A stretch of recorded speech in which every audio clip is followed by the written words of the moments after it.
Hi, I'm Rachel from Rachel's Guest Tutor at Pretty Witty Cakes, and in today's little free tutorial I'm going to show you a nifty little trick.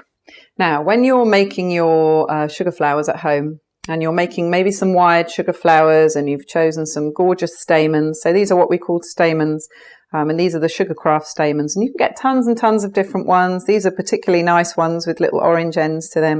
You can get all sorts of different ones, but they're quite expensive, and sometimes a little bunch like that of the really special ones can be nearly £3. So nifty little thing that I sometimes do at home if you want a bit of a different look to your flower. Maybe you're not making a realistic style flower.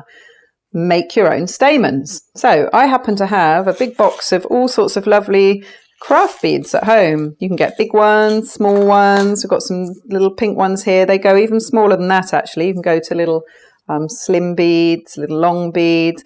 Get yourself a nice collection of beads, make your own stamens. And it's really simple. All you're going to need is a bit of PVA glue. Okay, so I'm going to take the lid off that one.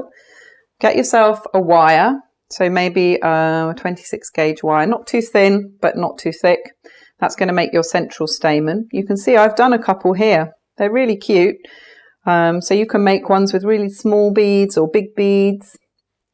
Take your wire and then decide what you're going to put on your wire. So let's have a look at these ones. Oh, if I can get the lid off. Okay, so we've got some lovely little pink beads there, and we've got a slightly bigger pale one there. Okay, so what I would do, I can pick up my wire, is just dip the very end of my wire in a little bit of glue. Okay, so I've got a little bit of glue on the end there, and then just slide that first bead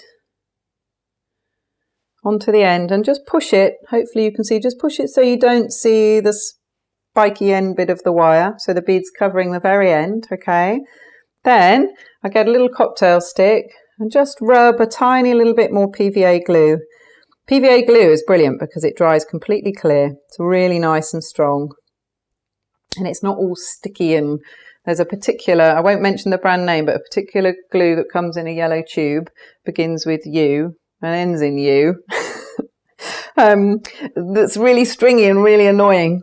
This glue, PVA glue, is not, and really easy to use. Okay, so then from the other end of my wire, I'm just going to take my slightly smaller beads and thread them on this end.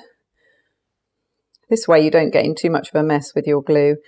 We're going to go with 4 little pink ones on the bottom, so you can mix and match, do whatever arrangement you want. Just going to push these little beads up to the end. Okay, and they're just going to nudge up alongside that pink one, and then just to make sure that the bottom one doesn't slide off, I'm just going to make sure there's a tiny little daub of glue at the base there. And then if you just left them like that on your board, maybe you want to push them into a bit of polystyrene, that will dry completely. So come back to that tomorrow and you'll end up with some lovely beads on the end of wires. These two colours obviously don't quite go together, but this would go nicely with this one. You could use that as your central stamen and then have 4 or 5 of these round the edge, and then you can wire in all your lovely floral, maybe you've got a beautiful pink orchid. Tape all those together, and that's going to make your lovely, quite unusual looking stamens for the centre of your flower.